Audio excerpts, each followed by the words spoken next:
Hey, Vinyl Community, Jeff back again. Time for one of my 10 great albums of, and we are up to 1995. A long time series now. I started this started in the year 77. I've worked my way up to 95. Again, as a reminder for those who may be joining us for the first time, these are 10 great albums, not necessarily my absolute favorite, but 10 great albums from 1995 that I currently own on vinyl. Meaning I'm not digging into my CD collection. I'm strictly looking at records that I own on vinyl that are some of my favorite, loosely ranked from 1995. So let's get right into this. We're starting at number 10, IronMaiden, The X Factor. Now, it was new, it was fresh, it was, hey, a new singer. What's it going to be like without Bruce Dickinson? What's it going to be? What's it going to be? And, you know, the initial impression was it was pretty good. But it didn't take me too long, at least, to realize that the album just felt real redundant. A lot of repetitiveness. Not many hooks. A lot of repetitiveness. It just felt like it was a different kind of songwriting. And it didn't stick with me as well. I can appreciate it now for what it is. The Blaze years are what they are. But it seemed to me like Iron Maiden as a whole, I can't blame it on Blaze, the singer, because even after Bruce came back, the albums have a different feel. The songwriting is just more repetitive with less hooks. It just seems like they've continued that pattern. So I don't know what changed, but I noticed it here first of all. And so this album, while it does deserve to be recognized, is still pretty low on my list there. Here's a band that changes patterns. They change almost every album. It seems like it's a different band, and this is one of my favorites. Primitive Rhythm Machine by Mortification. Australian, started off as grindcore. They went into thrash. They went into death type metal. They've changed styles over the years. Album by album, you don't know what to expect. This is one of the ones that I've really grown to like the most. It's the vocals are in more right in the area that I like. They're, you know, aggressive without being too aggressive or too death-like. It's like a really low-based, thrashy type metal, and this is one of my favorite albums by them just because of the style that they chose here. So yeah, there you go. Number 9. Another band that kept changing styles, and we didn't know what was going to be next, was Bride. When this first came out, they had the albums around this time, you know, had went from what we thought was a really great style to starting to change and becoming a little more alternative feel.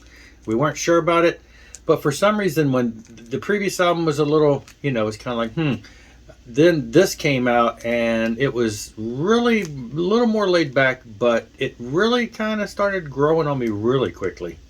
And this album has become a favorite. It's in the pocket. It's a different type of style, though, from the earlier, more metallic sound that they had on the earlier albums. But it's the one album in between all of some of the oddities that still stands out as being one of my favorites. So put that in there. I admit, this song from this album used to drive me crazy. I hated hearing it on the radio. CollectiveSoul. The office, I've told this story before. The office I worked in had the radio playing, and the song was on the radio. Spit Me Out was on the radio all the time, and it just irritated me. Spit me out. I didn't know a whole lot about the band except the singles. I had not really gotten into them, but it didn't take too long, probably that same year, and it wasn't because of that single, but for some other reason, I think The River Flows, something I heard, I got this album back in the day. Absolutely fell in love with it. I do say that one song is still, the weak point on the album, and that's only probably because it's really irritated me a lot. But the rest of the album is just preciously amazing. And the band itself just has continued to put out great stuff, in my opinion. One of my favorite bands of the 90s era, the alt-rock, whatever you want to call it. This is one of the bands that really stuck with me, even to this day. Love their stuff. This is where it started. I don't think I discovered GovtMule till album 2.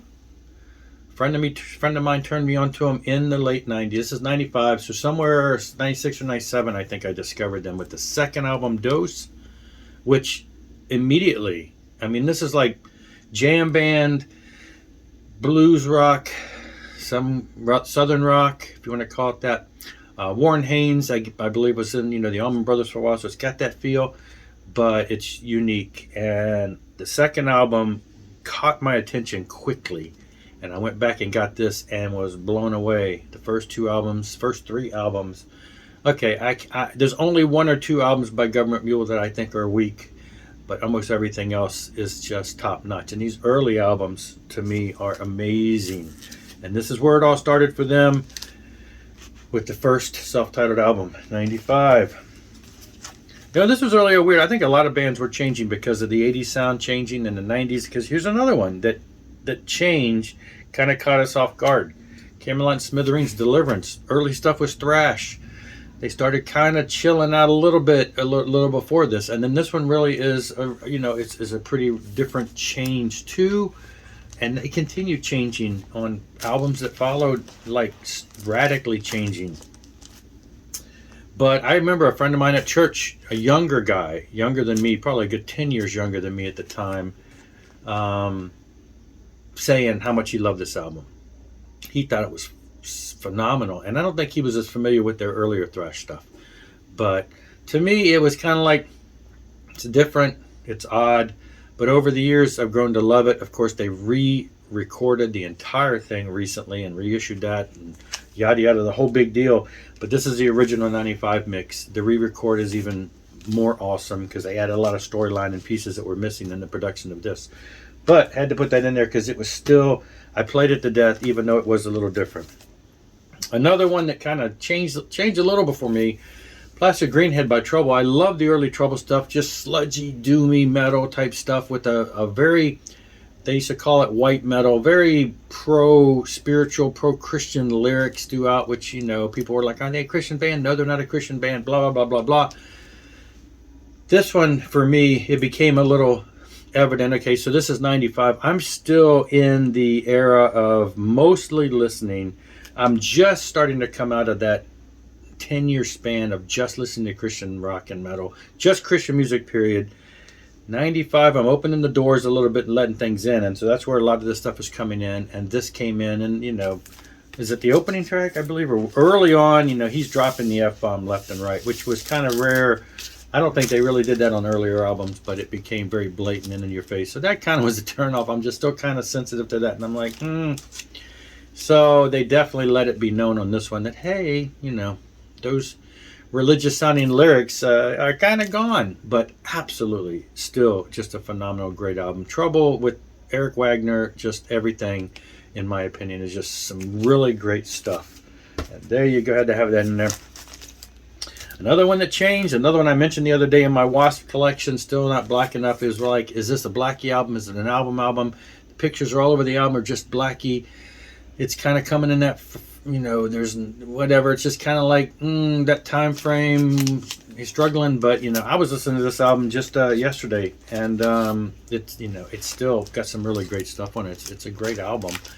Didn't know a whole lot. The internet wasn't really a thing, and so we didn't have the history of what's going on with the band and why is this album here and why has it only got WASP? Why has it only got Blackie's face on it and yada yada yada.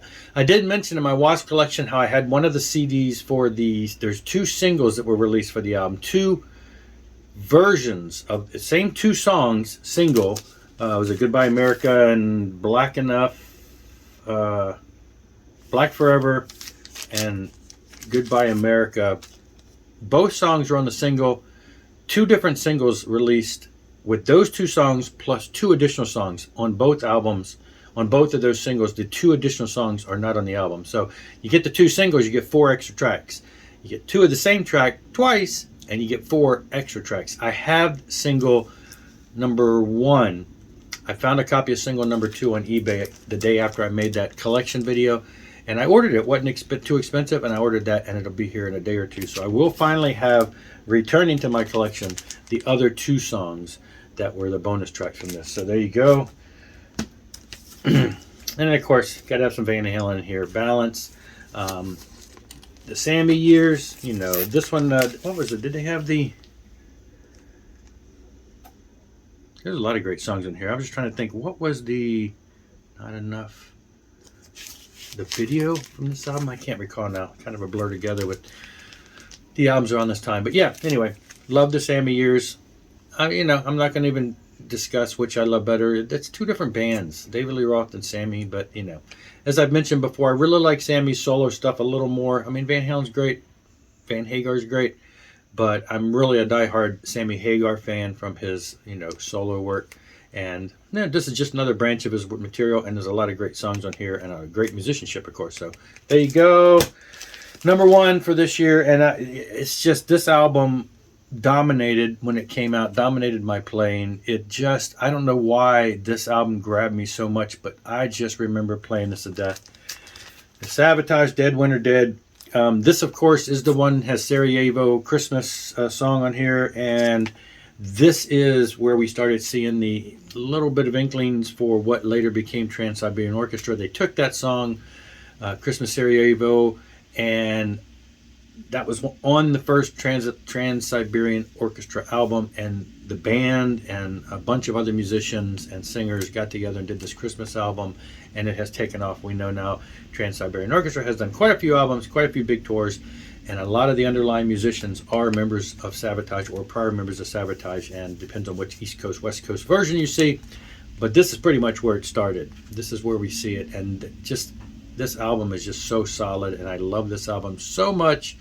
Absolutely love this album. High regards for this album. Love it. So there you go. 10 great albums in my collection on vinyl from 1995. I'll catch it here, and I will see you later. Rock on and rock hard.